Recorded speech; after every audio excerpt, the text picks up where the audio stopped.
Oke, teman-teman, kita mulai aja langsung. Ya, silahkan dibuka latihan soal-soalnya, dinamika rotasi.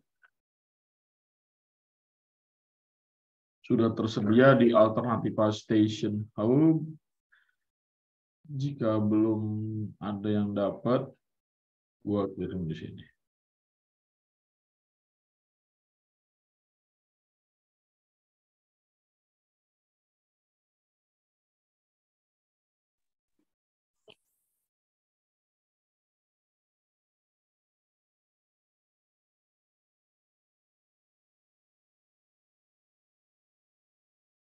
Itu soalnya udah gua taruh. Ya, kita mulai, teman-teman, dari nomor 1 ya. Ya, jadi nomor 1 itu tentang apa? Momen inersia pada benda banyak gitu ya. Jadi momen inersia benda banyak, tapi di sini bendanya dianggap sebagai sebuah partikel. Ya. Jadi kata kuncinya ya, atau keywordnya adalah momen inersia benda banyak.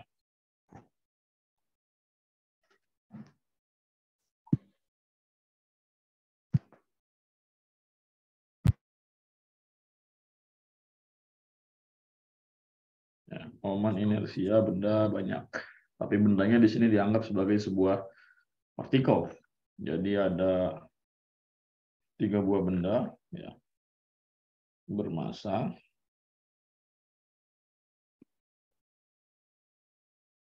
Ya, jadi di sini ada sumbu Y dan ini sumbu X. Lalu di sini ada partikelnya.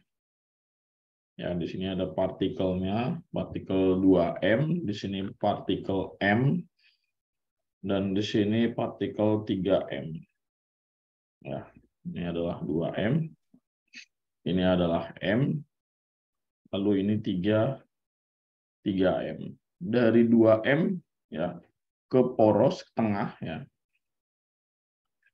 itu jaraknya adalah sebesar A. Ini juga sama, sebesar A. Lalu ini adalah 2A ya, teman-teman ya. Ya. Nah, terus dikatakan di sini apa? Sistem diputar terhadap sumbu Y ya. Sistem diputar terhadap sumbu Y. Nah, berarti di sini sumbu Y yang berperan sebagai apa? Yang berperan sebagai porosnya. Ya. Berarti dia diputar ke sana. Ya. Sumbu Y-nya yang diputar. Kalau yang dikatakan diputar terhadap sumbu X, maka nanti arah putarannya seperti ini. Ya, arah putarannya seperti ini. Ya. Gitu. Ini kalau sumbu X. Nah, sekarang karena ini sumbu Y, maka arah putarannya ke sini. Ya, bebas mau searah jarum jam atau berlawanan jarum jam, bebas ya, nggak ada ketentuan. Ya. Nah, ya, diputar dengan terhadap sumbu Y. Maka momen inersia sistem berapa? Berarti momen inersia sistem adalah penjumlahan ya, atau resultan dari semua momen inersia pada partikel. Ya, anggap aja ini sebagai partikel 1. Ya. Ini partikel 2. Ini partikel yang ketiga. Ya, berarti di sini I1 tambah I2 tambah I3 gitu. Nah, berarti ini sigma I adalah sama dengan ya M1 dikali dengan apa? R ya, R kuadrat, R1 kuadrat.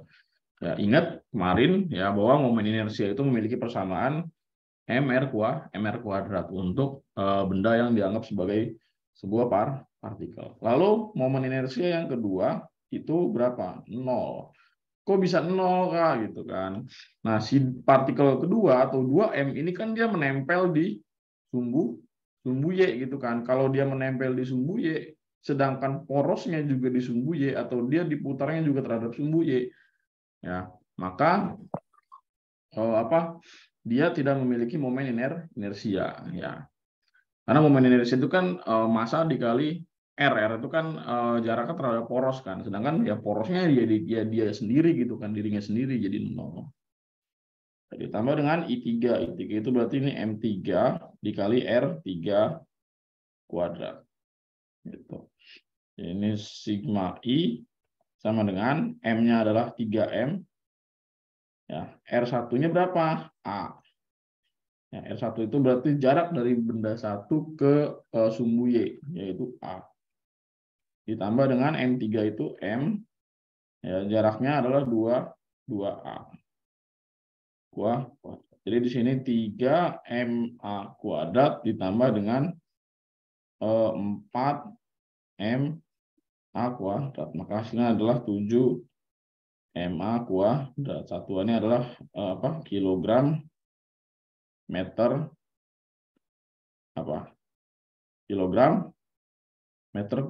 kuadrat.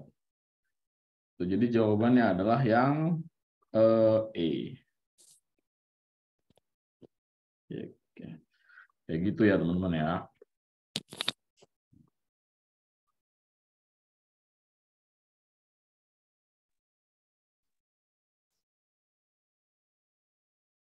Aman nomor 1.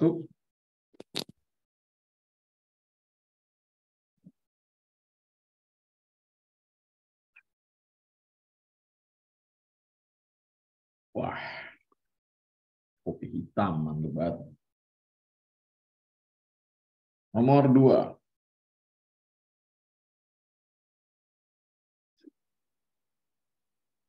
Dari keadaan diam, benda tegar melakukan gerak rotasi dengan percepatan sudut 15 radian per second kuadrat. Nah, titik A berada pada benda tersebut, berjarak 10 cm dari poros. Tepat setelah benda berotasi selama 0,4 detik, A mengalami percepatan total berapa? Jadi kata kuncinya di sini adalah percepatan total.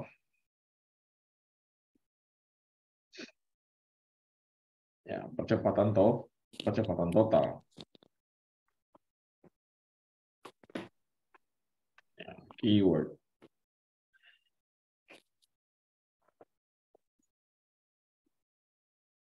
Kata kuncinya adalah percepatan total.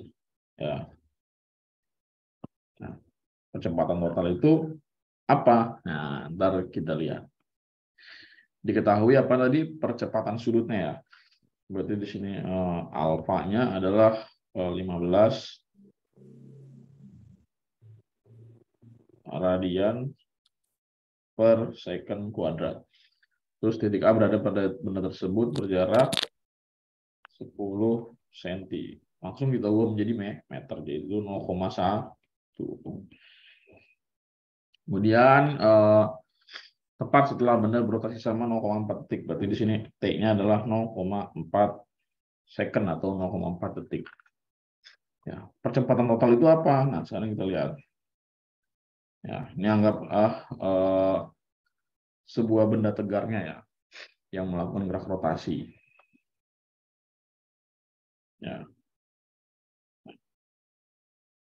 Terus kita lihat di sini sebuah benda ya yang menempel ya, benda A, dikatakan di sini benda A.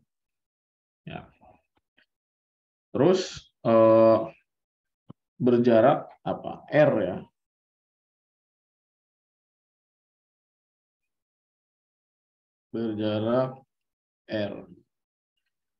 Berjarak R dari pusat atau poros ya, karena dia bergerak sama ya dengan kecepatan sudut tertentu gitu ya. Ya, jadi ini katakanlah posisi dia diam ya.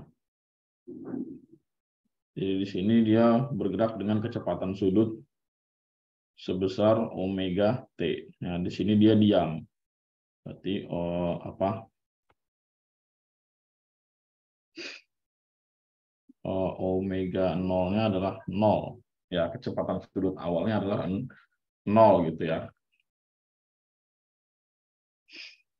Nah, dari keadaan diam lalu dia bergerak gitu kan ke sana.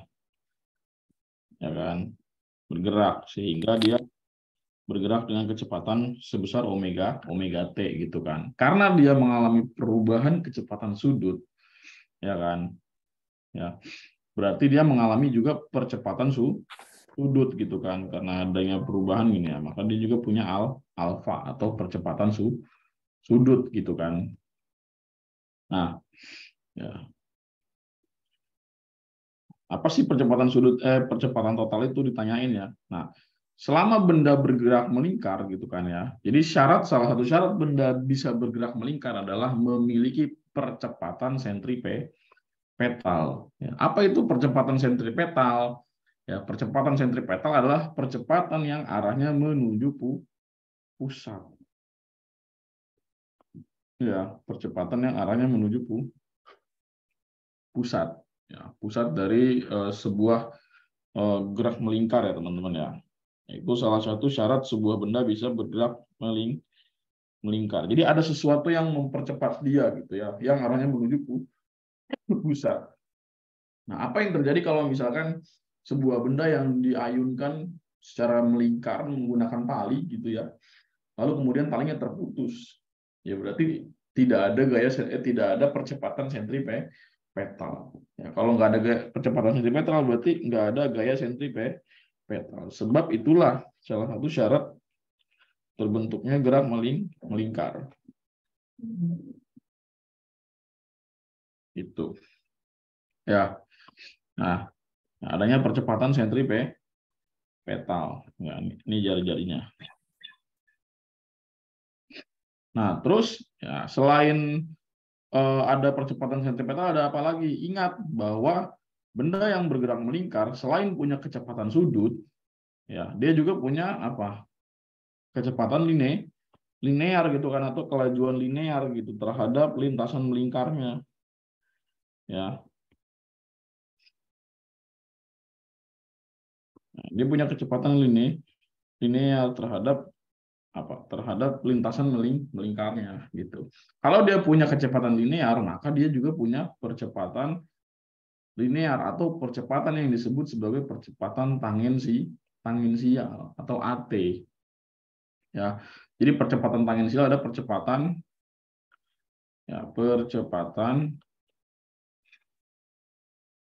yang tegak lurus jari-jari itu. Ya, nah karena adanya dua buah percepatan yang saling tegak lurus antara AT dan AS, ya maka dengan menggunakan metode vektor ya kita akan dapatkan ya yang apa yang disebut sebagai percepatan total itu. Ya, ini percepatan total gitu. Ditengahin lah istilahnya gitu kan. Ya,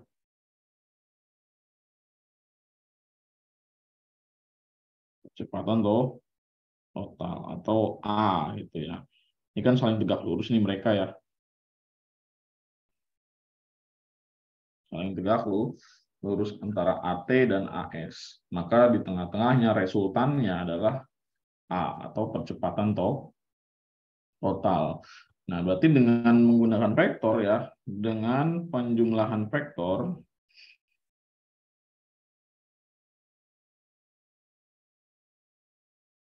ya, dengan penjumlahan vektor, ya, ini kan sudutnya kan 90 ya, berarti penjumlahan vektornya adalah apa di sini?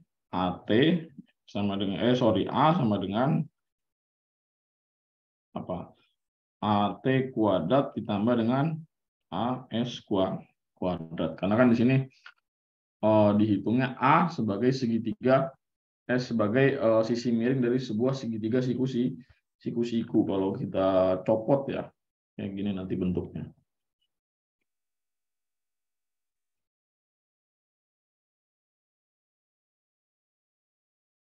Ya.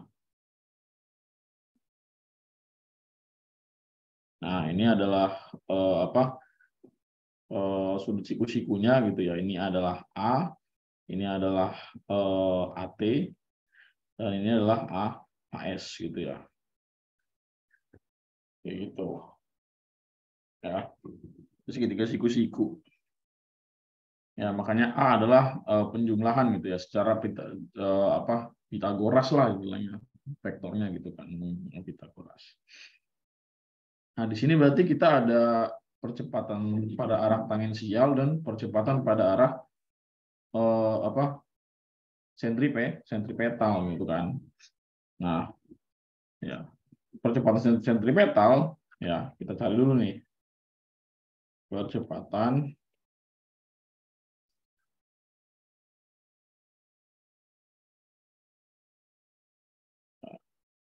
sentripetal apa itu? Yaitu AS sama dengan V kuadrat per R ya. Dari mana rumusnya? Ya nanti gue bagikan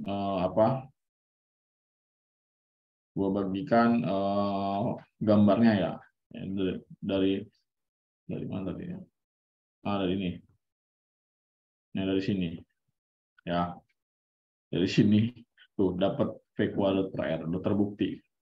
Ya dari SW itu kata Burhan. Ya.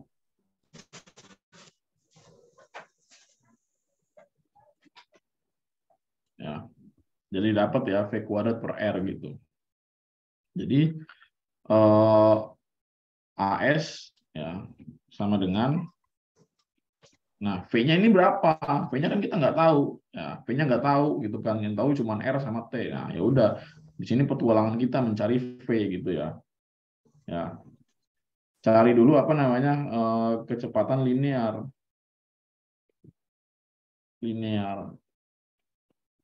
Nah, kecepatan linear itu adalah bisa kita dapat dari alfanya gitu kan. Alfa itu kan berarti omega T per T ya, atau perubahan dari kecepatan sudut ya, terhadap waktu kan.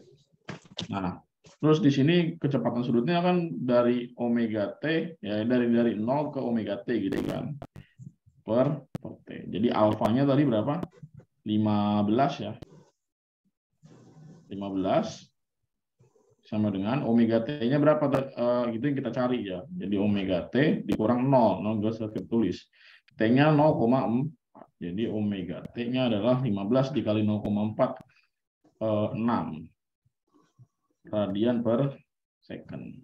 Nah, udah dapat nih kecepatan sudutnya, ya kan? Nah, kan kemarin kita udah belajar ya bahwa kecepatan sudut itu adalah V per R ya. Jadi untuk mencari V adalah omega dikali R. Itu. Omega adalah 6, R-nya adalah 0,1 ya. 0,4 sorry. Ya 0,1 ya. Jadi V-nya adalah 6 meter per second gitu. Jadi kita substitusin di sini 6 kuadrat per R. R-nya itu 0,1 ya. 0,1 ya. Nah, berarti ini di sini ya 0,1 ya. Jadi di sini V-nya adalah berapa tadi? 6 ya. 36 dibagi 0,1 berapa tuh?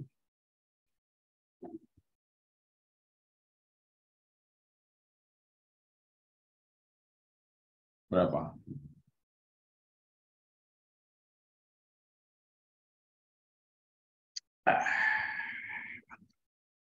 Halo?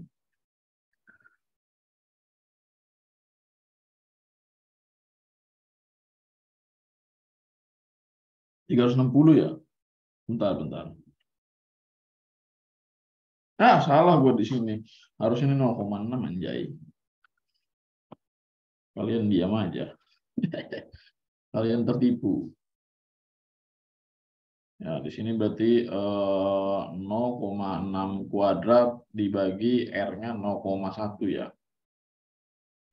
Jadinya AS-nya adalah 0,36 ya per 0,1.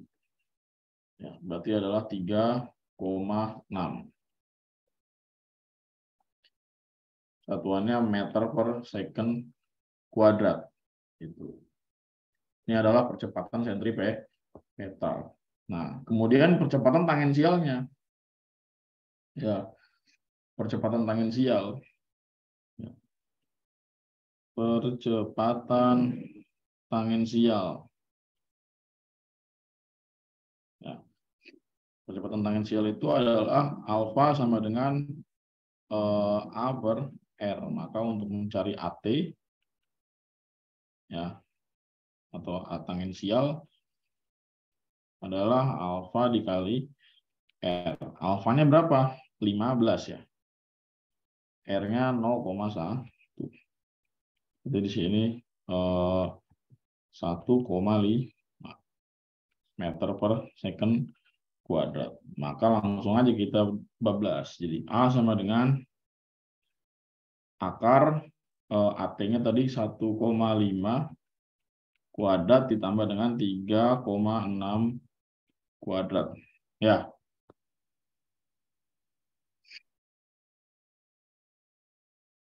Berapa tuh?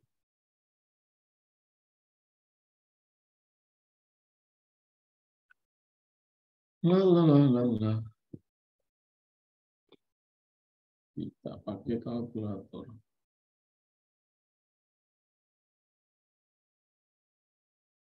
3,6 berarti. Tambah 2,25. 15,21. Maka A-nya adalah 3,9 meter per second kuadrat. Jadi jawabannya adalah yang D.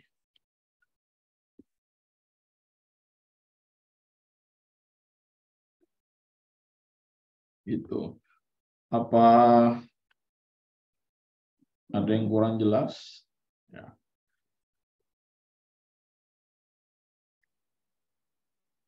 Jadi percepatan tangensial itu didapat dari sini, teman-teman. Ya, kan gini ya. Tadi kan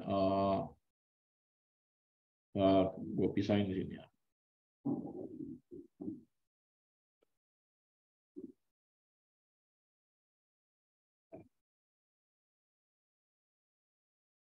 Percepatan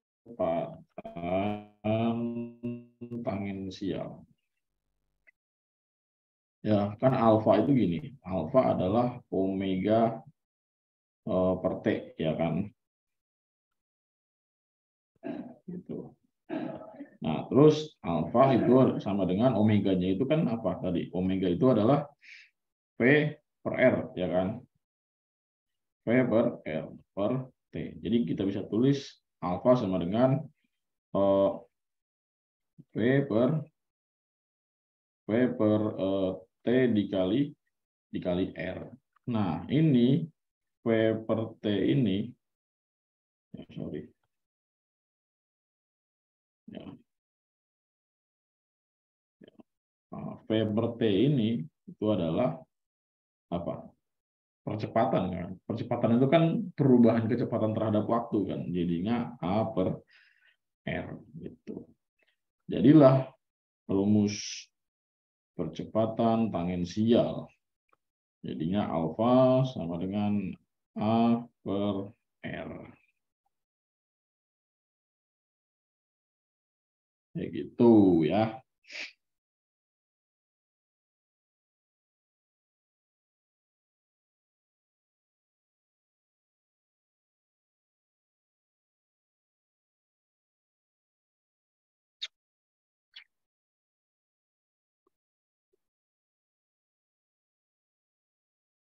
Kalau udah jelas, gue lanjut ke nomor 3.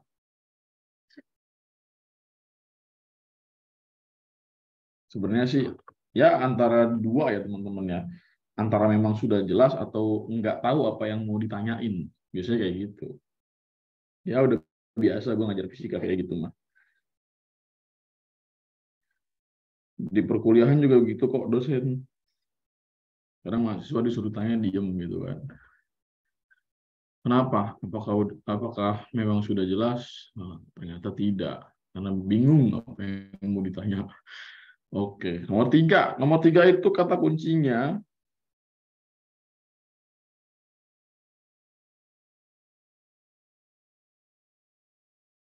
momentum sudut. Ya, kata kuncinya adalah momentum sudut. Nah, jadi gue jelaskan dulu apa itu momentum sudut ya teman-teman ya. Jadi gini, kan pada benda yang bergerak melingkar, sorry, pengantarnya gini dulu deh. Ya, pada gerak translasi gitu kan. Ya, jadi pada gerak translasi,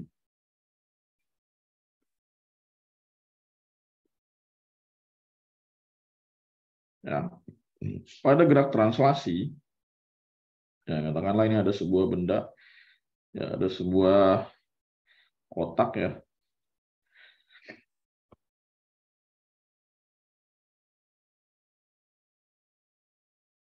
Ya, ada sebuah kotak.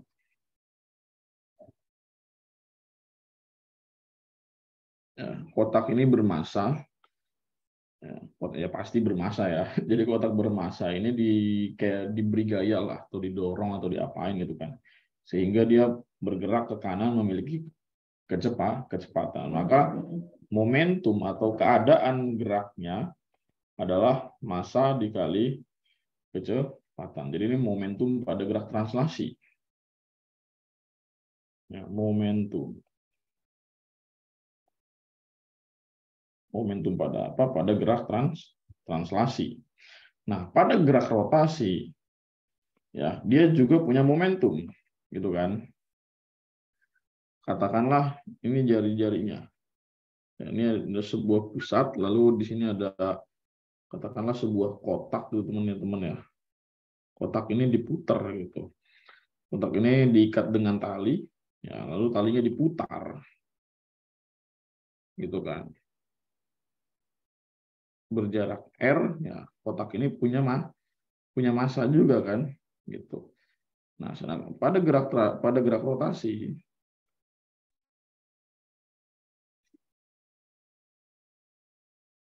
ya ketika sebuah benda melakukan gerak rotasi dengan kecepatan sudut tertentu gitu kan, ya katakanlah panjang talinya ini adalah L, ya. Jadi pada gerak rotasi, ya yang namanya momentum sudut, ya momentum sudut atau L, ya atau momentum, ya momentum itu kan apa sih? Momentum itu kan keadaan gerak, ya. Besaran yang menyatakan keadaan gerak sebuah benda itu kan masanya dikali dengan kecepatannya tadi kan pada gerak translasi. Nah, pada gerak rotasi juga sama. Ya, massa pada gerak rotasi itu kan disimbolkan dengan I gitu kan, atau momen inersia. Sedangkan kecepatan pada gerak rotasi itu adalah kecepatan sudutnya, ya kan, bukan apa namanya, bukan kecepatan linear gitu kan, ya, gitu. Nah, jadi momentum sudut, ya momentum sudut atau momentum angular biasanya disebutnya, momentum sudut atau juga bisa disebut momentum angular gitu ya, gitu. Momentum sudut atau momentum angular. Nah, kita lihat di soal. Sebuah benda bermassa M diikat pada seutas tali, kemudian diputar secara horizontal dengan kecepatan sudut apa namanya omega. Jadi ada benda nih diikat pakai tali, diputar secara horizontal itu berarti begini gitu, kayak orang tawuran gitu ya. Diputar secara horizontal. Kalau diputar secara vertikal kan gini, gitu. Horizontal berarti gini, betul. Ya, diputar secara horizontal dengan panjang tali 1 meter gitu kan. Momentum sudut yang dialami berapa? Ya, jadi diketahui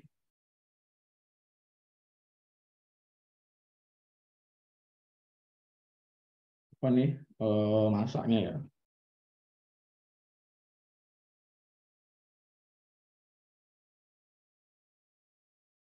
masanya itu adalah M, terus diputar ya pada seluruh tali, diputar dengan kecepatan sudut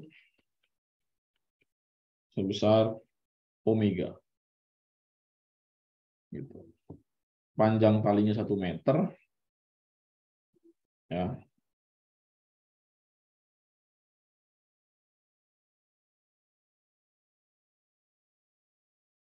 Panjang tali 1 meter. Nah, simbolnya juga L ya. Nah, terus ditanyain momentum sudut. Ya, L besarnya berapa?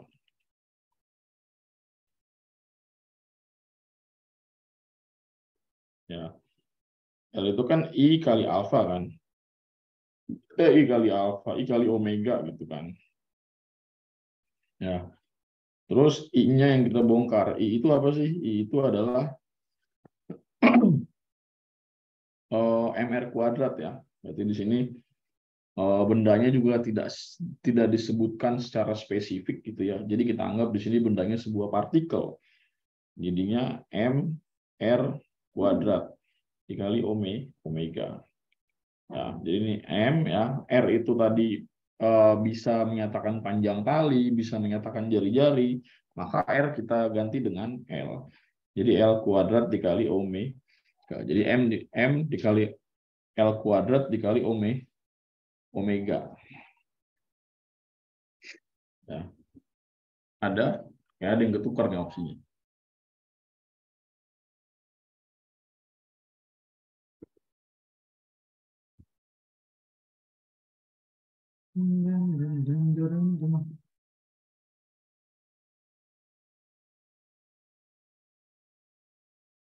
Apakah opsinya salah? Kita lihat. Oh, L-nya 1 ya? Lupa gue. Tapi nggak ada juga.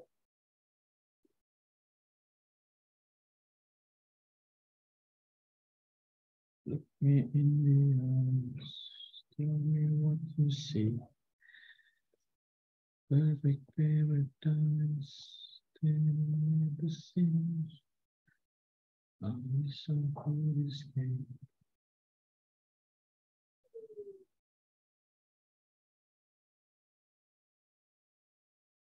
Oh iya. Yang bentar gue lihat soal aslinya. Harusnya jawabannya ya. Jadi mungkin itu opsi diganti ya teman-teman ya nanti ya.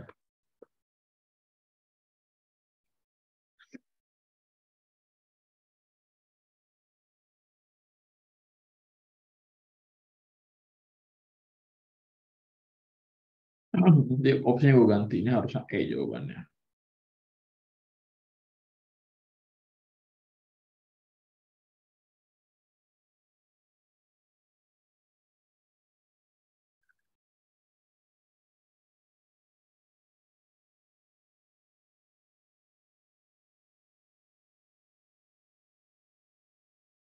Lanjut nomor 4.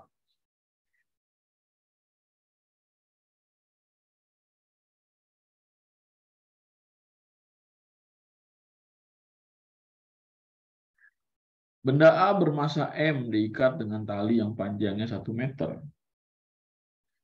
Benda B memiliki massa 3M diikat dengan tali yang panjangnya sama dengan benda A. Bila A dan B diputar dengan kecepatan sudut yang sama, maka besar momentumnya berapa? Oke, momentum sudut ya. Lagi-lagi di sini momentum sudut.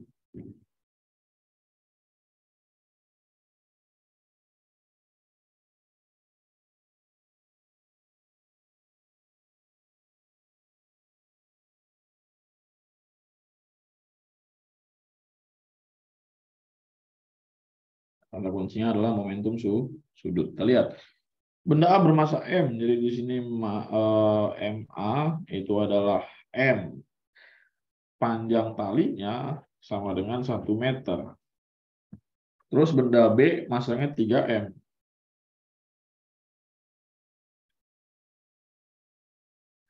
Diikat dengan tali yang panjangnya sama dengan benda A.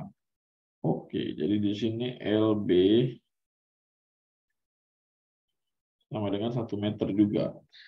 Terus dikatakan bila A dan B diputar dengan kecepatan sudut yang sama. Berarti di sini omega A sama dengan omega B. Ya, maka besar momentum sudut B adalah berapa? Jadi LB berapa? Ya, ya udah berarti momentum sudut momentum sudut kan L itu I dikali omega ya. Terus I itu kita spesifikin lagi jadinya M dikali L kuadrat ya dikali omega. Ya, di sini kan yang sama apa nih variabelnya? Omega ya. Ya, jadi omega ya. Omega sama dengan L per M L kecil kuadrat. Nah, jadi omega A sama dengan omega B ya LA per MA dikali L kuadrat sama dengan LB per MB dikali L kuadrat. Nah, kan di sini panjang talinya juga sama ya, teman-teman ya. Jadi L-nya coret. Gitu. Maka LA per massa A berapa? M. LB per massa B berapa? 3M. Itu M-nya coret, M-nya coret. Ya kan, makanya LB sama dengan 3 kalinya LH. Jadi jawabannya adalah A. Sip, kayak gitu.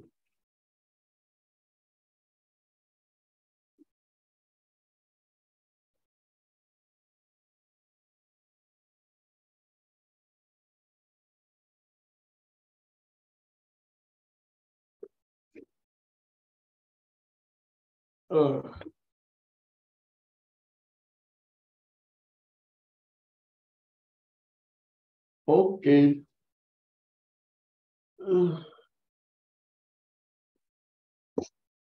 Pegel.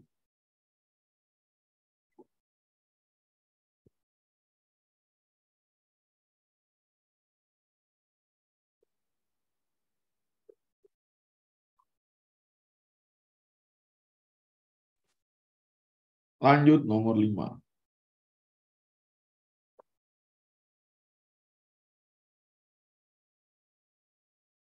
Sebuah kulit silinder. Nah, apa ini arti dari kulit silinder? Mungkin silinder tipis kali ya. Berjari-jari R bermassa M memiliki momen inersia sebesar mr kuadrat. Ya, silinder tipis ini ya. Bergerak dengan kecepatan sudut omega. Agar kulit silinder tersebut berhenti berputar dalam waktu 2 detik. Maka torsi yang harus dikenakan pada silinder apa? Oh, torsi. Berarti di sini kata kuncinya adalah torsi atau momen gaya.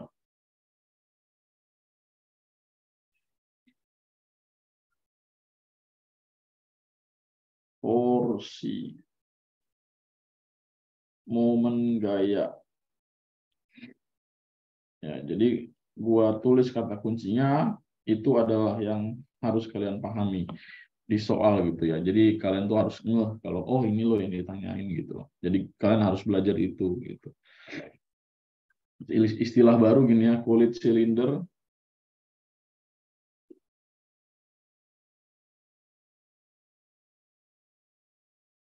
Ya, it means silinder tipis berongga.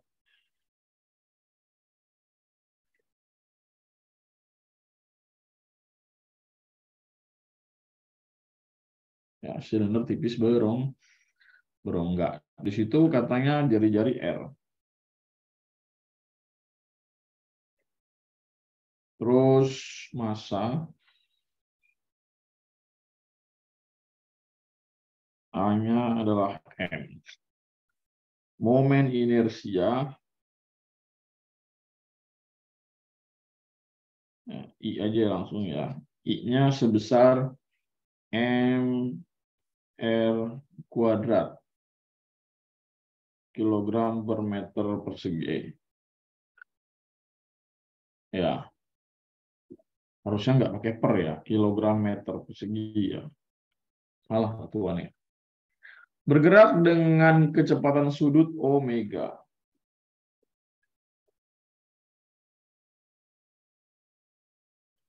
Terus tanyain agar kulit silinder berhenti berputar dalam waktu 2 detik gitu ya. Berarti di sini omega T-nya adalah 0 saat T sama dengan 0,4. Sorry. T sama dengan 2 second. Jadi ini tuh artinya. Ya, jadi arti dari ini adalah berhenti saat waktu 2 detik atau 2 second. Ya, ditanyain torsinya.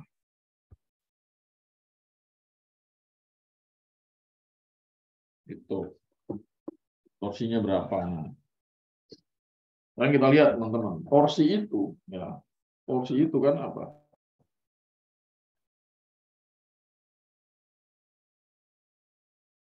Torsi itu F kali R gitu kan. Tapi kita juga bisa menuliskannya sebagai I kali alfa gitu kan. Ya, torsi itu adalah I dikali alfa. Nah, jadi di sini T atau tau ya. Tau sama dengan I-nya apa? I-nya di sini mr kuadrat. Nah, alfa itu kan percepatan sudut ya kan? Berarti di sini benda mengalami perubahan kecepatan sudut kan, diketahuinya kan, ya. Percepatan sudutnya berubah, kecepatan sudutnya berubah dari apa? Dari W menjadi 0 gitu kan. Jadi WT ya min W0 per apa? Per 2 gitu ya. Sehingga di sini jadi alfa ya. Alfa sama dengan ya dia melambat ya, harusnya negatif ya. Jadi di sini omega T-nya adalah 0 min omega 0-nya adalah omega per 2. Jadi alfa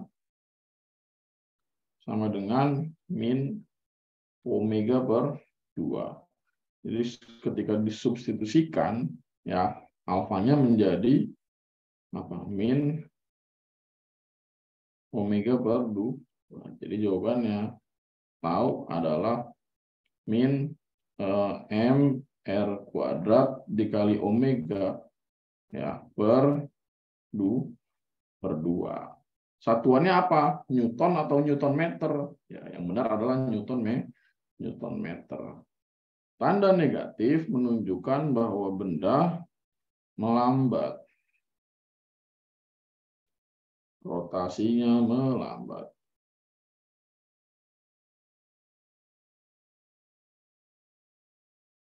Itu.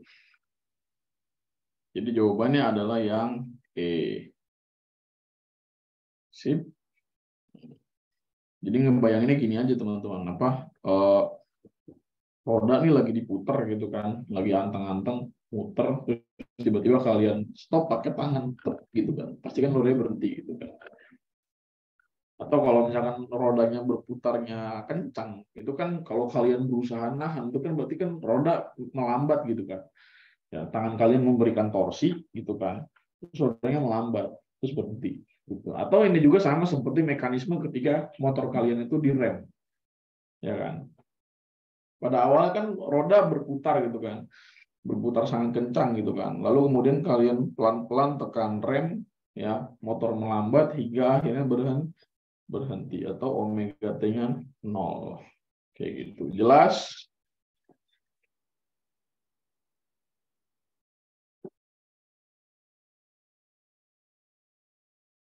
Nah, kalau jelas coba kerjain ulang. Pasti jadi tidak jelas lagi.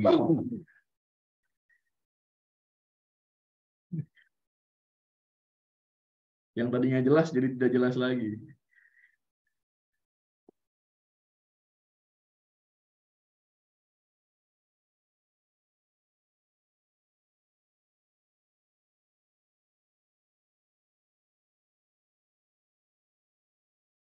Jelas kalau dijelasin, kalau ngerjain sendiri nggak bisa. Jadi jelas apa enggak nih?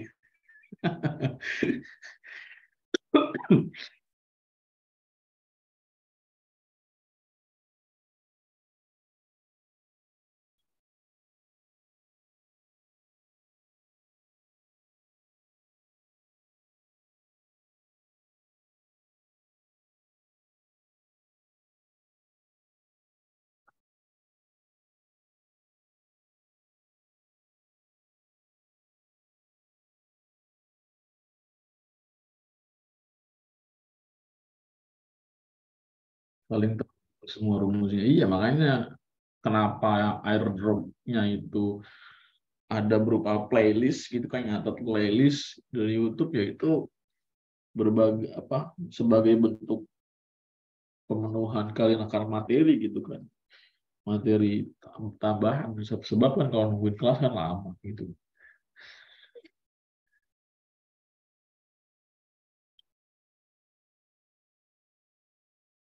Gini loh, apa ya,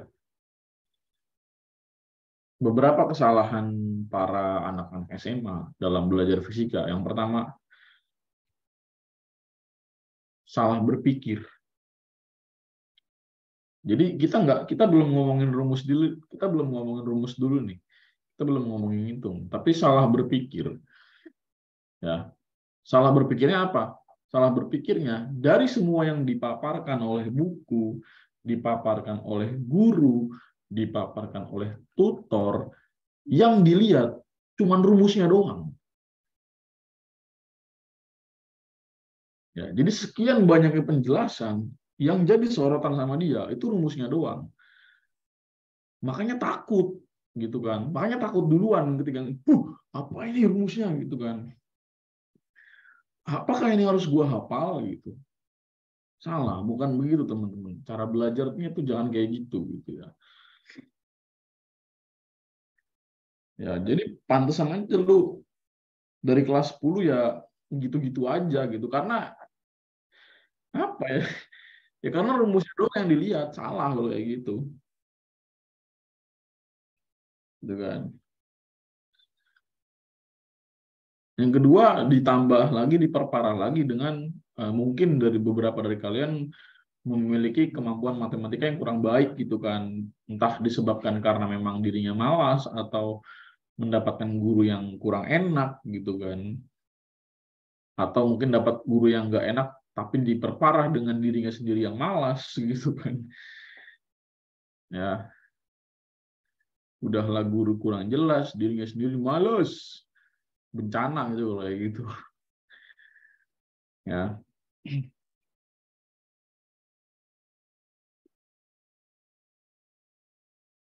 Gue banyak sekali menemukan kasus-kasus seperti itu gitu. Aduh, kayak aduh ya Allah, maksud gue kenapa ya, kan udah dikasih tanggung jawab gitu kan, masa nggak amanah sih buat ngajar gitu.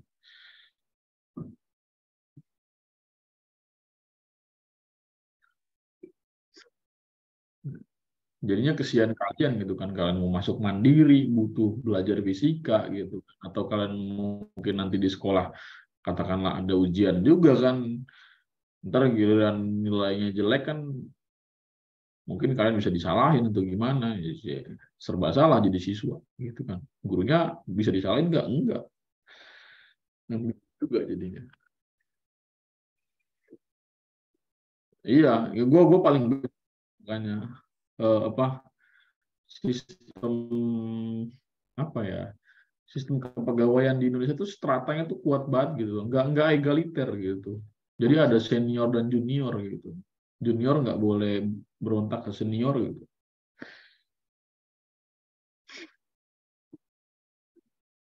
Makanya gue selalu ditanya gitu kan, Kak Faisal kenapa nggak ngajar di sekolah aja, kan enak ngajarnya. Kata gue kalau misalkan ngajar di sekolah gue bisa jadi hellboy. Gue nggak peduli orang itu lebih tua dari gue, gue bisa maki-maki kalau dia salah.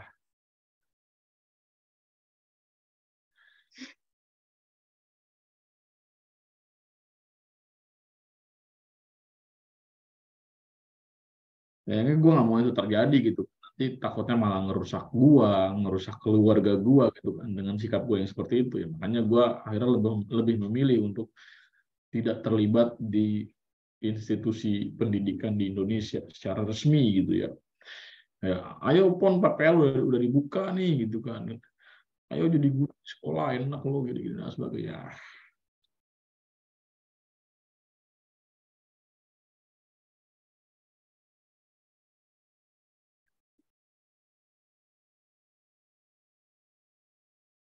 Nggak tahu sih Be kalau di SMA swasta. SMA swasta juga mungkin tidak semua. Ya, ada SMA swasta yang bagus ya. Misalkan kayak Gonzaga, mungkin ada Tiara Kasih, Impian Bunda, Penabur gitu. Terus gue percaya kualitasnya gitu.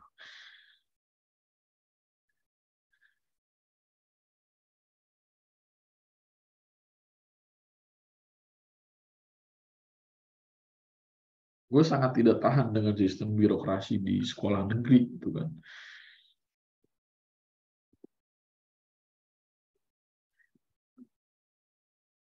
Karena gaji gue pernah ditahan selama kurang lebih 2 bulan lah gitu. Gue pengajar OSN pernah.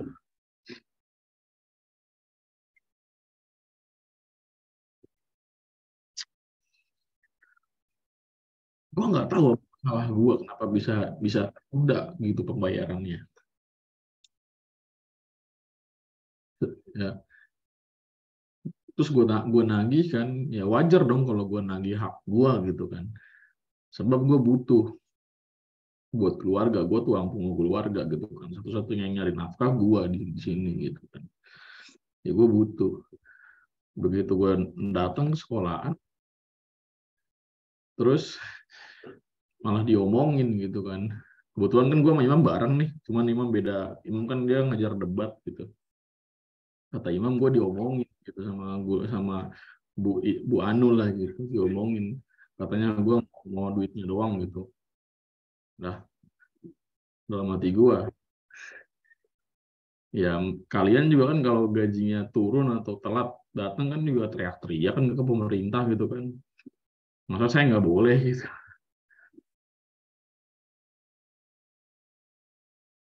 Ya kan. Ya, PNS nggak dapat tunjangan aja teriak. Gitu.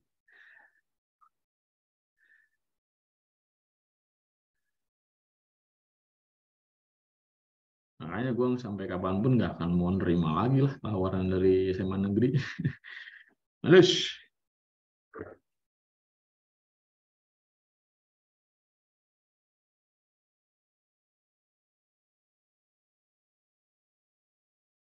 cukup sekian dan terima kasih gue mau buat sekolah negeri itu.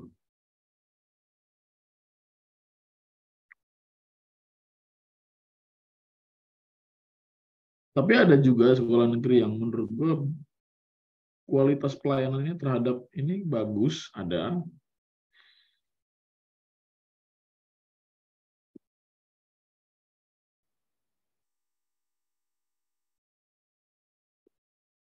Oke, kita lanjut ya ke nomor 6.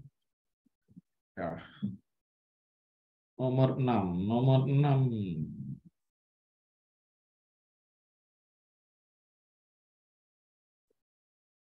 Ya, nomor 6. Batang homogen AB panjangnya 80 cm dengan berat 18 Newton. Ya, ini anak sipil banget nih kayak gini nih. Berat beban 30 Newton dan BC adalah tali. Jika jarak AC 60 cm, maka besar tegangan talinya berapa? Ya, jadi kita gambar dulu ya, teman-teman ya. Jadi mungkin kata kuncinya untuk ini adalah oh, kata kunci ya,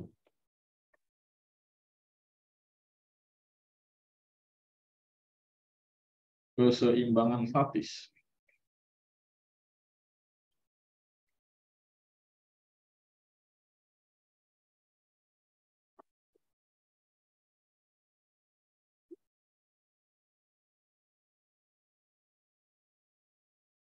Keseimbangan statis. Jadi ini momen gaya, tapi lebih spesifiknya adalah keseimbangan statis.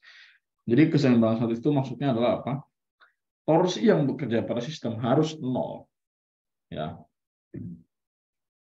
Di sini torsi yang bekerja pada poros sistem harus nol. Ya, sini harus nol. Ya, harus nol. Kalau kita gambar gini.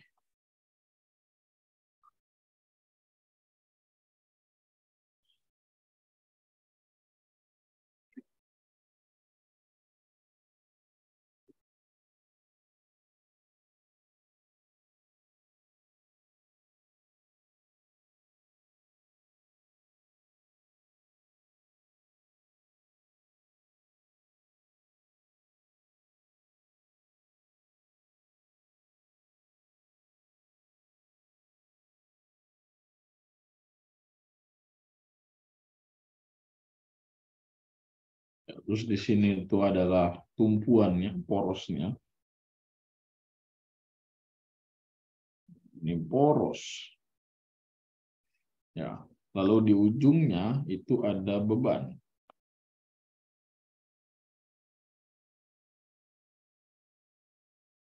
Bebannya berupa kotak.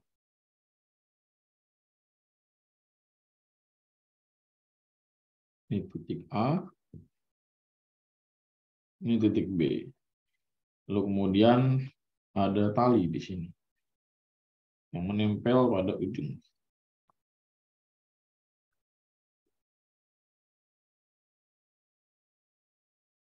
Ya,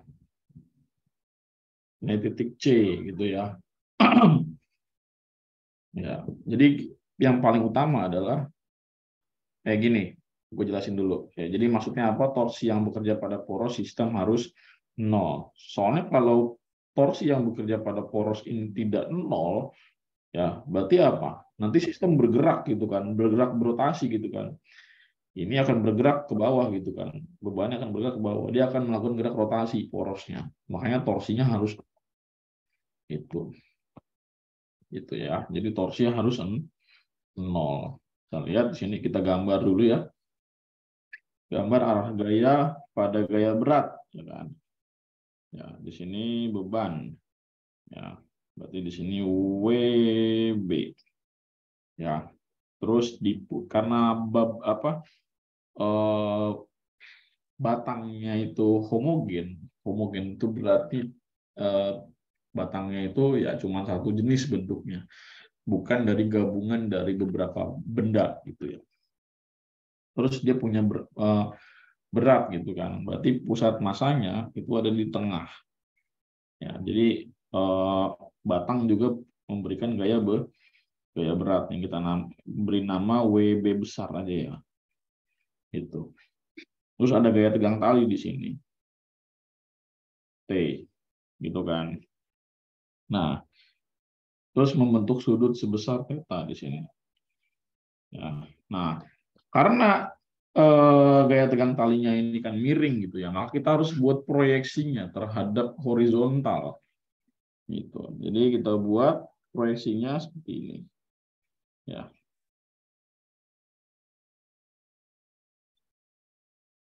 Ya. Ini adalah TY, nah ini adalah TX. Itu. Ya. Nah, karena porosnya itu di dinding A, ya di sini gitu ya. Di sini ya, kita ukur dulu nih jarak dari masing-masing gaya atau dari tiap gaya ke mana? Ke poros gitu kan. Nah, pertama kita lihat gaya berat dari balok gitu kan. Balok ini kan punya gaya berat WB gitu kan. Ya, jaraknya berapa terhadap si poros gitu kan. Nah, kita lihat kan WB ini ada di tengah-tengah ya, di tengah-tengah batang ya kan. Berarti jarak dari gaya berat gaya berat batang ke poros itu adalah setengah dari setengah dari panjang batang gitu. Jadi RB itu adalah setengah L gitu. Nah, terus WB itu kan dari ujung ke ujung ya, dari poros ini ke ujung sini. Berarti kan jaraknya satu panjang batang full gitu kan. Itu. Jadi di sini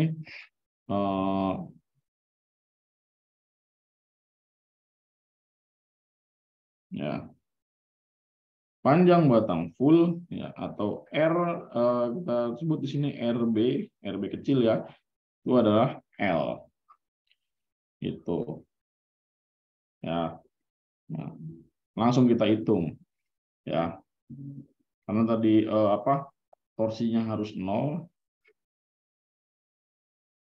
ya, jadinya di sini sigma tau itu haruslah 0 ya. Jadi di sini menggunakan hukum Newton yang pertama, tapi pada benda yang berotasi kayak gitu. Ya, kita lihat di sini satu-satu. WB ya. Kan nanti kalau misalkan dia arahnya ke bawah gitu kan, berpotensi untuk berputar ke bawah gitu ya. Maka kita beri tanda dia itu negatif. Ya. Sedangkan yang ke atas kita beri tanda positif. Kesepakatan aja. Jadi tidak ada aturan ya.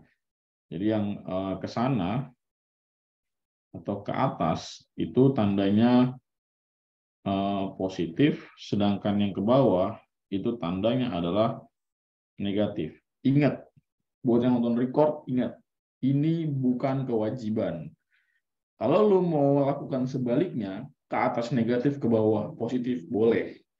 Ya, ini banyak banget soalnya yang nonton record yang nanya, Kak, aku belum ngerti nih, arsirannya pertidaksamaan gimana gitu kan. Masih bingung, ya gue balas aja. Jangan bingung lah, nggak ada yang ngatur gitu. Ya, oke, langsung aja kita kerjakan. Ya, torsi itu apa sih? Torsi itu kan gaya dikali apa? Dikali dengan lengan gaya kan atau jarak kan. Nah, gaya berat WB itu kan punya jarak RB atau lengan gaya sebesar RB kayak gitu ya. Jadi di sini plus WB dikali RB kuadrat gitu. Nah, terus di sini ya min WB ya. Di sini min WB kecil ya dikali dengan RB kecil kuadrat ditambah dengan apa? Nah, ditambah dengan TY. Kenapa enggak TX? Ya kan? TX kan dia horizontal. Mana ada gaya tegang tali horizontal begini gitu kan terhadap batang. Karena kan dia berpotensi ke sana gitu kan geraknya. Nah, yang searah itu kan TY bukan TX. Yang searah dengan gerakan siapa namanya? Si sistem gitu kan, si batang ini gitu kan. TY gitu ya. Jadi di sini TY ya dikali berapa? Dikali dengan RB gitu kan. Karena kan jarak dari TY ke poros itu kan satu panjang batang, berarti RB kecil gitu. Sama dengan 0. Nah, jadi di sini kedua ruas kita tambah dengan WB besar dan WB kecil gitu ya. Jadinya TY dikali RB kuadrat ya. Sama dengan WB besar dikali RB kuadrat ya ditambah dengan WB kecil kali RB kecil kuadrat. Gitu. Nah, TY ini apa? TY ini kan harus kita proyeksikan gitu dengan menggunakan vektor gitu kan. Jadinya T sin T theta. Ini kan segitiga siku-siku gitu kan. Ada sudutnya gitu kan. Ya, makanya ini pakainya sin yang Y-nya. Nah, jadi T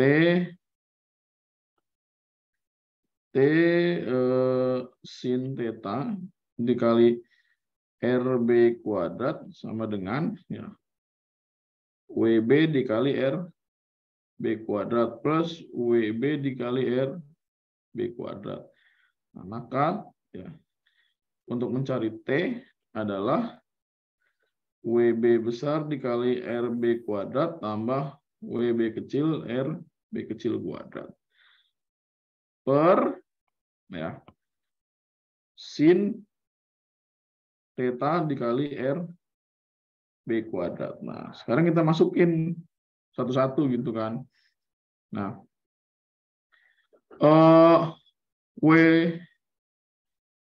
WB berapa WB besar? WB besar atau berat batang di situ. Ya. Berat batangnya berapa? 18 Newton ya. Jadi 18 dikali RB besarnya setengah L. Setengah L kuadrat ditambah dengan 30 ya.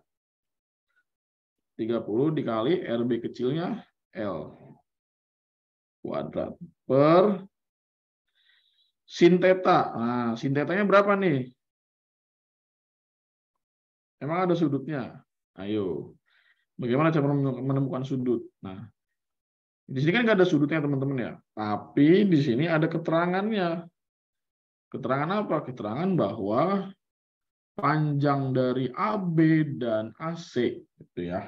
Kalau bikin kita segitiga siku-siku,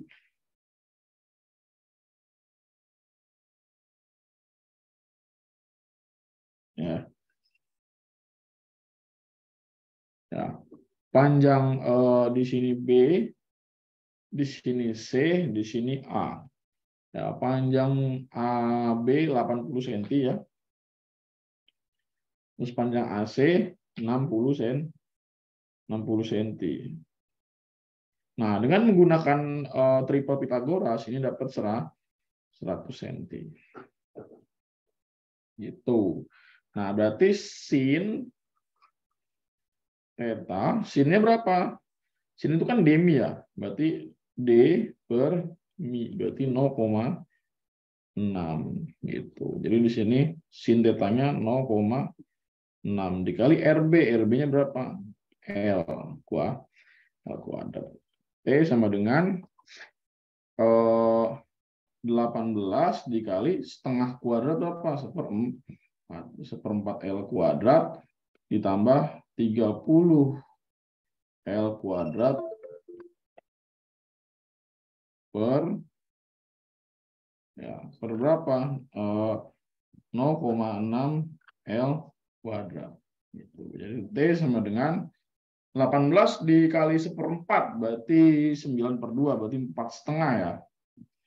4,5 L kuadrat ditambah dengan 30 L kuadrat per 0,6 L kuadrat. Jadi T sama dengan 34,5 L kuadrat per 0,6 L kuadrat. Maka hasilnya adalah L yang kita coret ya. Habis jadinya 34,5 dibagi 0,6 yaitu 57,5.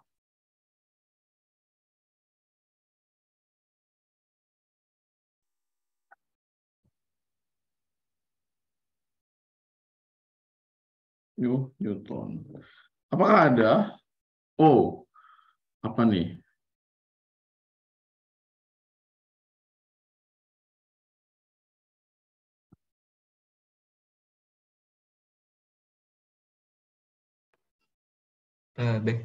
Woi. Itu kan pakainya kan itu torsinya harusnya sama dengan 0 kan. Ya. Itu torsi kan rumusnya F kali R kan, bukan Ya. FR kuadrat. Oh, nggak pakai kuadrat ya? Lupa gua. Sorry. Salah server gua rumusnya anjay. Oh iya, kok gua malah ke momen inersia ya? Loan bener. Sorry guys. Terima kasih yang sudah mengingatkan. Ngetes.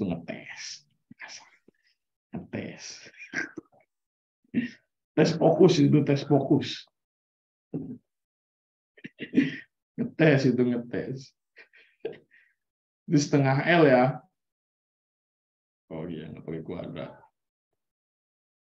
Ngetes biasa. Guru kan suka gitu. Pura-pura nggak fokus. Ngetes. Jadi 18 kali setengah berarti 9 ya. 9L. Ya, jadinya T sama dengan apa nih? 39 nih berarti. Nah, berarti 39L per 0,6L. Berarti T sama dengan 65. 65 ya. Satuannya Newton.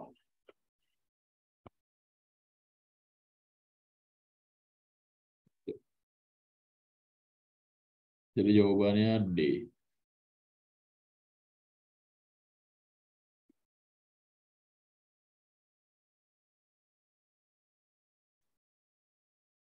Nah, betul.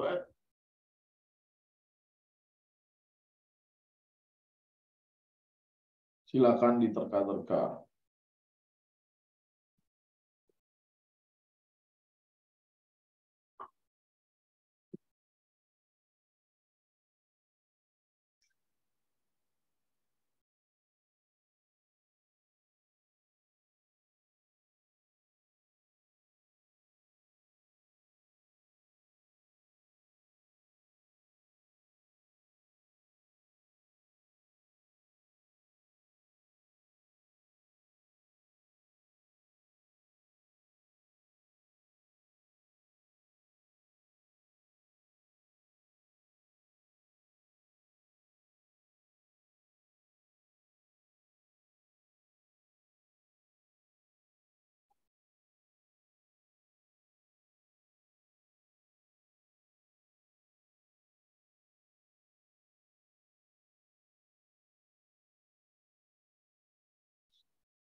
Silakan direnungkan gitu kan.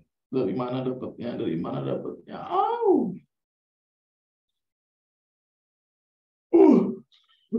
Gila, bener. Ya. Jadi kunci belajar fisika itu jangan takut. Jadi pikiran jangan terpaku pada rumus gitu. Karena yang harus dulu kuasai di awal adalah teorinya, konsep dasarnya gitu kan. Gue ke SMP SMA, gue ke SMP juga kayak gitu. Gue merasa semua rumus harus dihafal. Jadi kalau belajar itu gue salah dulu. Belajar gini.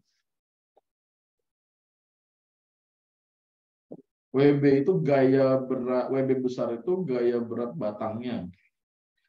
Ya, karena kebetulan batangnya homogen, pusat masanya di tengah gitu. Atau titik beratnya di tengah gitu. Gue ke SMP gini mikirnya lu. Kayak apa sih? Ketika mau belajar, ya gue ambil bukunya, buku IPA-nya. Teorinya itu selalu gue skip gitu. Gue cari langsung ke latihan soal. Terus pas gue udah nyampe di latihan soalnya, gue mau ngerjain, itu gue sambil lihat rumus gitu. Jadi ngerjain sambil lihat rumus gitu. Jadi belum ngerti apa-apa, atau langsung lihat rumus gitu. Memang bisa, ngitungnya bisa. Cuman secara konsep nggak paham gitu. Itu salah cara belajar kayak gitu gitu ya.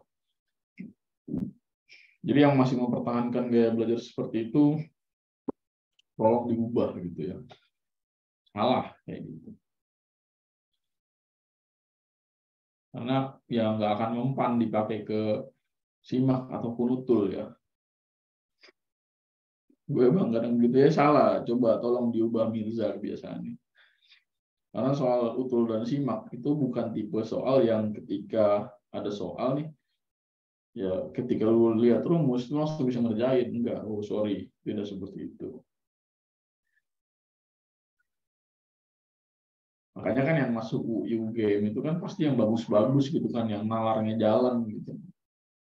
Karena memang masuk yang melalui simak itu ya karena soalnya seperti itu gitu kan.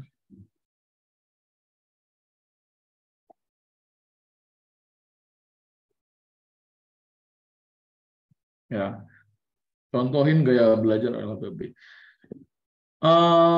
Setiap orang punya gaya belajar yang beda-beda gitu ya. Kalau mau ngikutin gue sih boleh gitu. Yang pertama yang paling penting adalah manajemen waktunya. Jadi cari waktu yang terbaik untuk belajar. Ya. Jadi misalkan gini, kalian merasa lebih tentram belajar siang hari atau lebih masuk belajar siang hari, monggo. Tapi kalau gue pribadi orangnya itu nggak nentu. Ya, ya, gue cowok tapi mungkin kalau dari kestabilan mood gue lebih kayak perempuan gitu. Jadi perempuan itu kan lebih mudian gitu ya. Nah, gue kayak gitu. Mungkin karena MBTI gue tuh lebih ke ini ya, kalau nggak salah INFP. Ya, F-nya itu kan feeling. Ya. Jadi gue tuh ada feelingnya. Jadi kalau belajar tuh bener-bener apa? Bener-bener bener-bener apa namanya? Bener-bener ya benar-benar pakai perasaan gitu ya. Jadi ya cuma lu ya yang tahu kapan lu nyaman gitu kan. Nggak nemu waktu terbaik buat belajar itu bukan karena nggak ada waktu yang cocok ya, tapi karena kalian itu lagi dikejar deadline sebenarnya. Karena dikejar deadline jadi bingung. Waduh, kayak panik gitu kan. Aduh, bentar lagi nih tes gitu kan. Ya, sedangkan gue belum nemuin gaya belajar terbaik buat gue gimana ya gitu. Akhirnya ya eksperimen gitu kan. Di jam ini belajar sampai akhirnya lu nggak sempat merenungi diri lu sendiri gitu kan. Maksudnya lu nggak sempat berpikir, waduh gue yang mana ya gaya belajarnya gitu kan. Malah jadi kacau karena panik gitu. Jadi ya seperti yang Imam pernah sampaikan ya belajar itu ya dari hati lu gitu kan. Ketika lu merasa lu butuh belajar, butuh yang benar-benar butuh, bukan karena mau tes ya. Jadi karena emang lu merasa haus ilmu gitu. Memang kesannya terlalu apa? Terlalu naif mungkin ya. Tapi ya memang harus seperti itu yang namanya belajar. Seperti yang gue bilang juga beberapa waktu lalu, belajar itu harus ikhlas. Nggak bisa. Diburu-buruin nggak bisa. Beberapa hari lalu ada yang nanya, Beh ini cara cepatnya gimana sih biar bisa ngerjain ini dalam waktu singkat ya gue bilang atau bisa paham dalam waktu singkat gue nggak bales karena gue nggak bisa gitu kan karena melalui gue bisa itu karena melalui proses pembelajaran yang panjang. Jadi mungkin ada orang lain di luar sana yang bisa dalam waktu singkat, mungkin gue juga nggak tahu. Tapi gue pribadi gue perjalanannya panjang kayak gitu. Nah terus kalau terkhusus fisika sendiri ya, atau mungkin berlaku juga di mata pelajaran lain ya. Cara belajar gimana? Pertama, ketika gue baru mau memulai fisika ya, jadi anggaplah gue ini orang yang awam, nggak tahu apa-apa, tapi gue mau belajar. Gitu. Hal yang paling pertama gue lakukan adalah satu, pahami dari arti dari nama babnya. Ya, tiap atau materi ya, fisika itu kan ada materinya. Materinya kalau diurutkan dari kelas 1 atau kelas 10 sampai dengan kelas 12 itu kurang lebih ada sekitar 26 bab. Per bab itu ketika lu mau belajar, lu pahami dulu artinya apa ini gitu kan. di bab ini gue akan belajar apa, lingkupnya apa aja. Ya, makanya di buku tuh pasti di halaman depannya kayak ada pendahuluan gitu kan, tipis-tipis. Nah itu lu baca, lu pahamin gitu kan. Jangan langsung lu cari rumusnya, salah. Kayak gitu. Ya. Jadi jangan lu cari rumusnya langsung lu kerjain, salah. Pahamin dulu ini tuh apa sih? Gue nanti belajarnya apa? Atau dari di kehidupan nyata ini tuh seperti apa? Jadi biar biar isi buku itu nyambung sama nalar lu di kehidupan sehari-hari gitu kan. Kayak misalnya gini, simple ya, simpelnya seperti ini.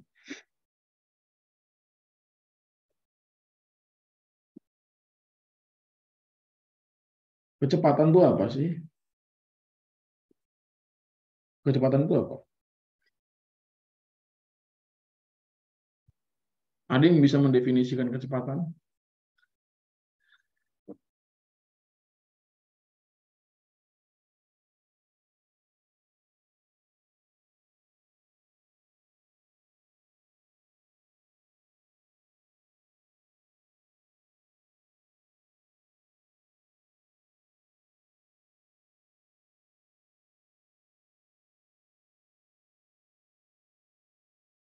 Ya, akan ada banyak jawaban ketika gue tanya apa itu kecepatan. Ada yang bilang perpindahan, ada yang bilang jarak, gitu kan. Nah, tapi kebanyakan orang yang yang terlalu textbook gitu ya, yang terlalu textbook itu akan menjawab secara definitif dan itu bahasanya itu terlalu rumit gitu.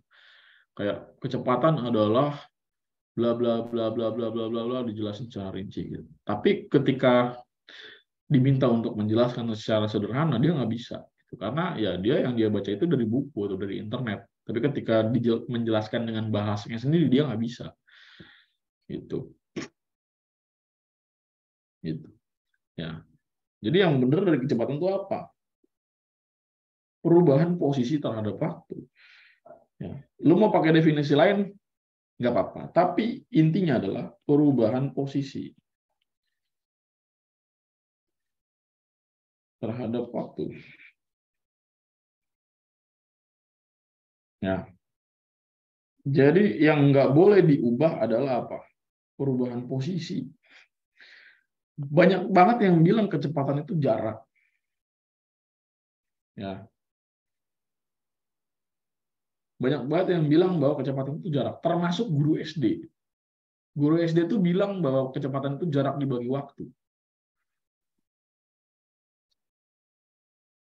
Termasuk salah seorang influencer yang terkenal gitu ya. Gue pernah lihat di konten Instagramnya ketika dia lagi ngajarin adiknya tentang kecepatan, dia bilang kecepatan itu jarak dibagi waktu. Gatel sekali jari saya ingin komen, tapi tidak akan dilihat pasti ya. Ya, kecepatan adalah perubahan posisi terhadap waktu. Maksudnya gimana perubahan posisi gitu kan? Posisi itu apa? Jadi nanti cari lagi apa itu posisi itu kan? Apa itu waktu? Ya, ya. Oh, kecepatan adalah V sama dengan delta X per delta T. Apa arti ini? Ini tuh apa artinya? Itu apa artinya gitu kan? Jadi tiap tiap tiap yang lu jumpai, lu cari maknanya gitu kan. Lalu sambungin ke nalar kehidupan sehari-hari.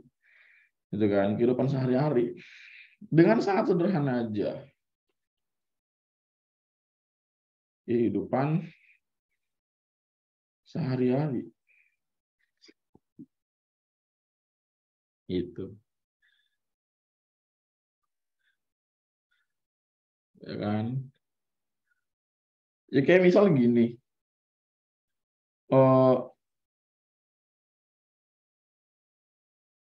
misalkan lu pakai contoh diri lu sendiri gitu ya. Oh, gua tadinya lagi di sini nih gitu kan. Terus gue jalan atau berpindah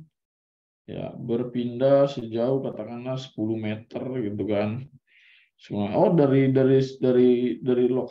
satu lokasi ke lokasi berikutnya ya gue berpindah sejauh 10 meter. Oh, ketika berpindah sejauh 10 meter, gue butuh waktu berapa ya tadi ya? Oh, kira-kira sekitar 30 detikan gitu. Berarti dari sini gue bisa tahu seberapa cepat gue bergerak gitu kan. Ya, seberapa cepat gue bergerak itu menandakan artinya gue mampu berpindah, ya kan? Gue mampu berpindah dalam waktu berapa, dalam selang waktu berapa, kayak gitu. Ya, jadi berusaha untuk mengaitkan dengan kehidupan sehari-hari, gitu. Dan itu bisa dibaca di halaman awal buku, di halaman awal bab, kayak gitu.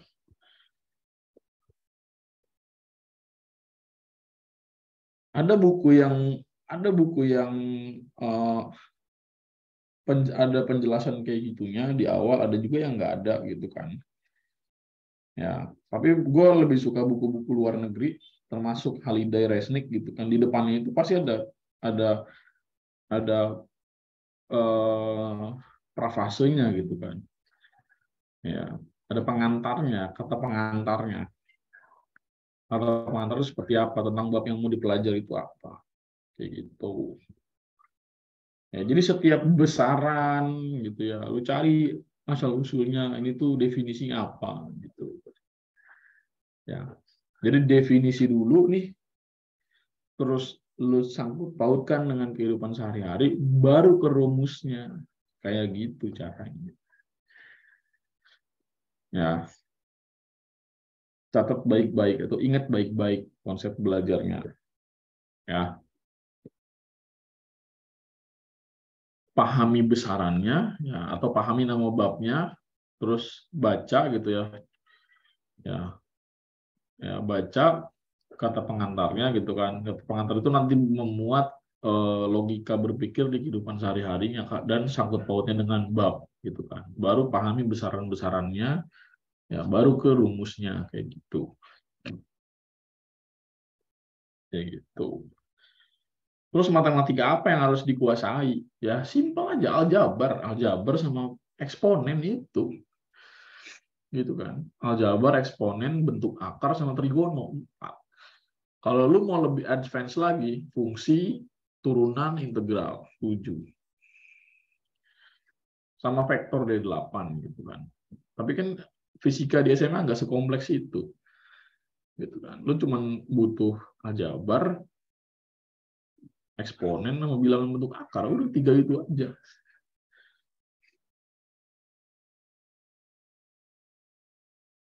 Kayak gitu. Ya.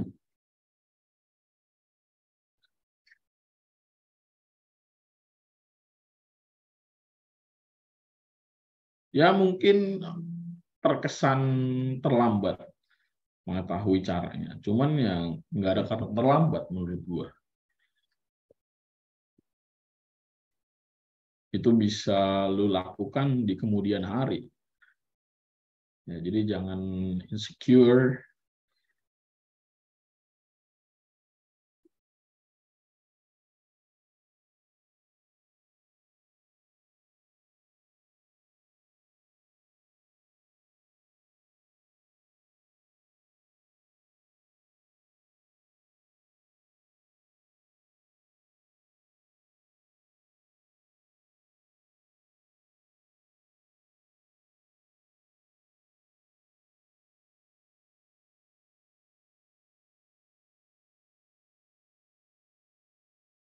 Oke, nomor 7.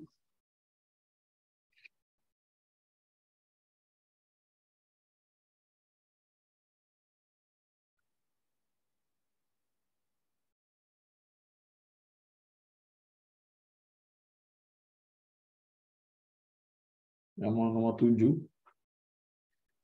Balok kayu homogen pada gambar memiliki panjang 8 meter dan beratnya 2000 Newton. Berada di atas 2 buah tiang penyangga A dan B. Besarnya beban yang dirasakan di titik A berapa? Oke. Kita gambar dulu teman-teman ya. Nah, ini juga sama ya, ini kata kuncinya adalah kesetimbangan statis.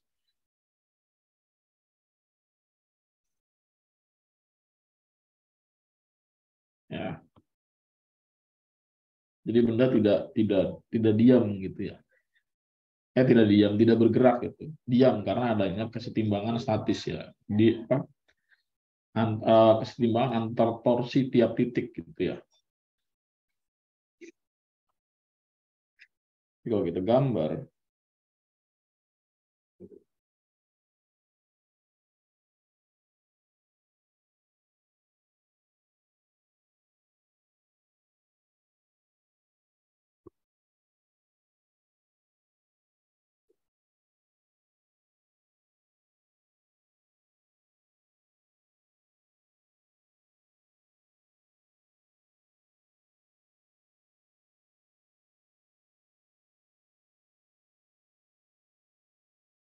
ya ini titik A dan ini titik B, tumpuan B gitu ya.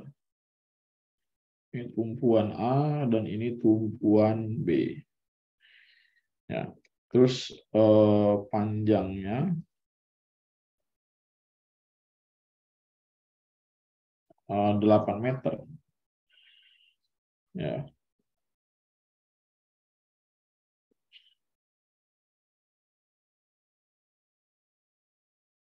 Ya,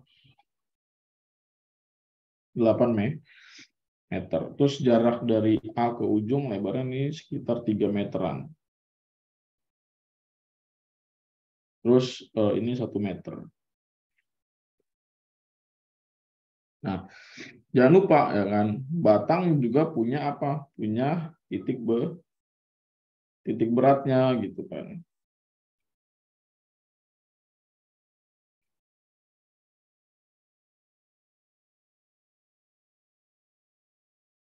Nah, titik beratnya gitu kan. Di mana ya? Pasti di tengah gitu kan. Ya, anggap aja ini tengah lah ya.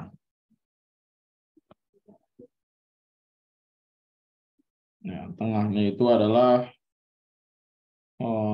gaya berat.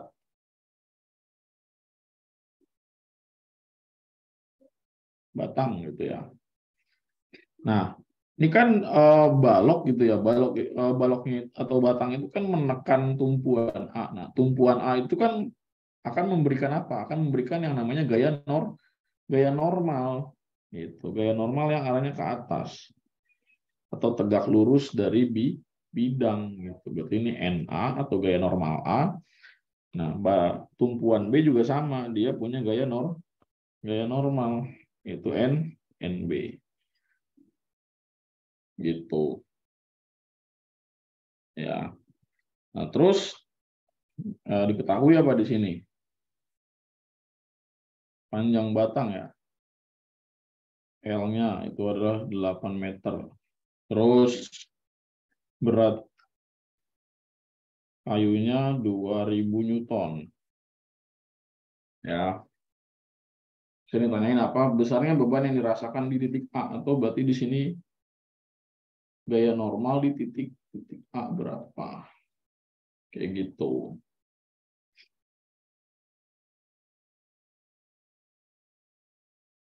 Ya, ditanyain gaya normal di titik A gitu kan, atau beban yang dirasakan di titik A kayak gitu. Nah, kalau yang ditanyakan adalah beban yang dirasakan di titik A, nah berarti siapa yang menjadi poros atau tumpuan? Nah, berarti bukan poros ya, poros ya. Siapa yang jadi poros? Porosnya itu titik B. Yang sebaliknya, kalau yang ditanyain adalah gaya berat di titik B, maka porosnya titik A gitu. Jadi ganti-gantian. Ya, poros di titik B. Gitu ya. Jadi porosnya adalah titik B. Ya. Berarti torsi di titik B adalah 0 ya. Jadi torsi di titik B harus 0 gitu. Nah, kan berarti ada dua gaya ya teman-teman ya di sini yang menjadi sorotan, yaitu gaya NA dan WB. Terserah mau NA yang positif, WB yang negatif, itu enggak masalah. atau sebaliknya, gitu ya. Jadinya min WB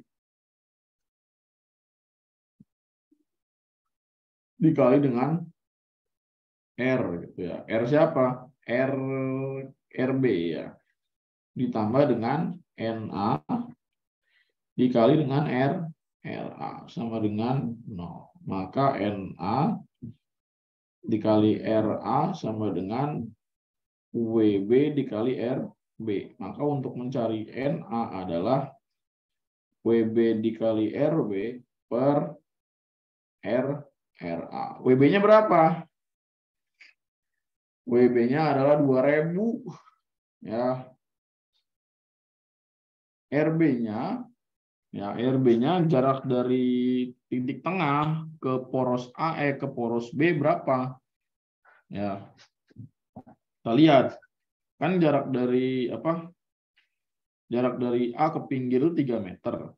Ya kan? Terus dari B ke sini 1 meter. Nah, berarti supaya 8 berapa dari A sampai B gitu. Gitu kan? Dari sini ke sini kan berapa nih? Dari sini ke sini ke ujung sini itu adalah 4 meter. Ya. Ya, karena kan B itu adanya di tengah-tengah batang. Jadi 4 meter gitu kan.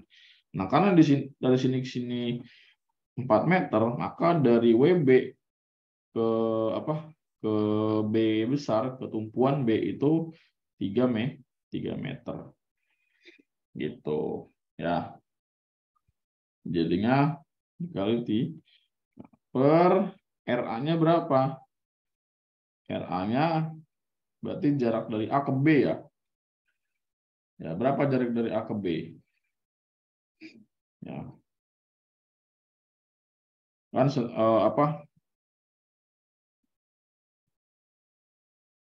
dari A ke B berapa? Ayo.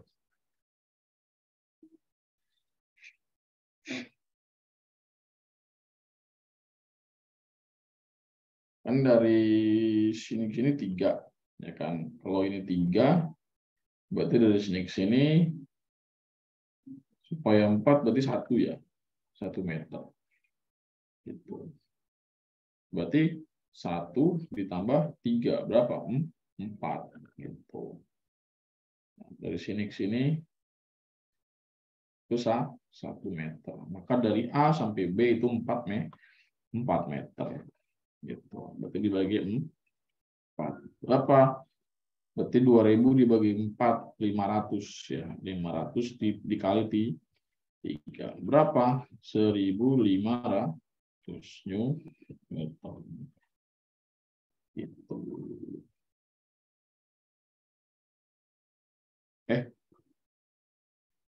Bener ya? Apa gue kelebihan atau kekurangan?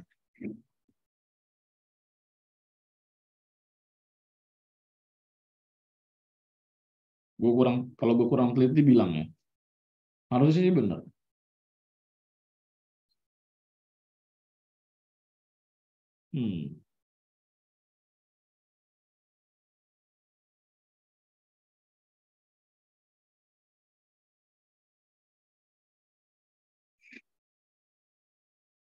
Oh iya benar ya. Benar ya. 2000 ya batangnya ya. Iya benar. Tapi nggak ada jawabannya. Soalnya di soal asli ini kan soal ini ya, soal UM UGM. Itu harusnya 200 Newton berat batangnya. Mungkin diralat aja nanti ya. Harusnya 200 Newton di soal asli UM UGM. Ini kan soal UM UGM, ya kan. Di soal aslinya tuh 200 Newton, tapi gue nulisnya di situ 2000 kelebihan.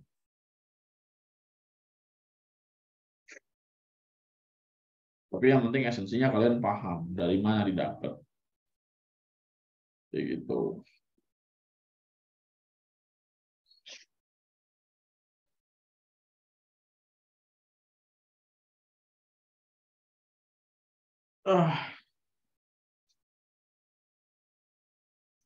Udah berapa menit kita?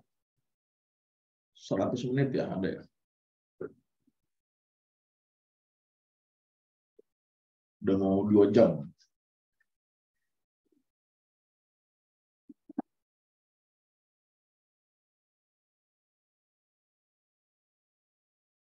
Ya udah, kalau gitu kita sudahi hari ini 7 nomor, lumayan. Masih sisa 3, buat yang mau nerusin silakan. Kalau mau nunggu pembahasan dari gua, nanti gua tulis tangan, gua lanjutin lagi pembahasannya, monggo.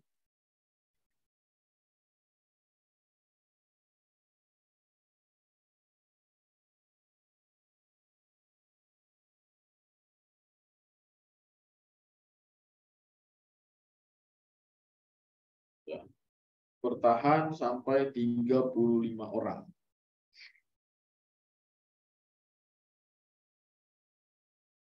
Terima kasih kepada para pasukan elit yang telah bertahan.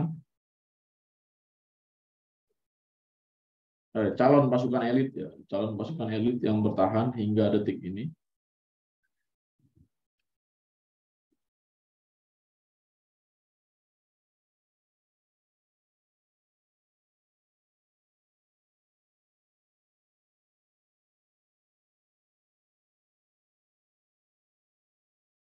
Ya, gue nggak tahu bisa istirahat apa enggak. Pokoknya gue, Imam, Iben, Iksan tuh nggak ada yang istirahat. Meskipun kalian diliburin ya,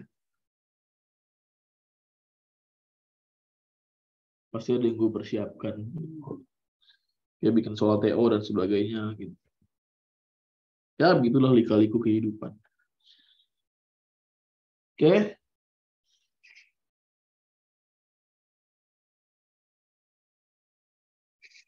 iya libur besok libur.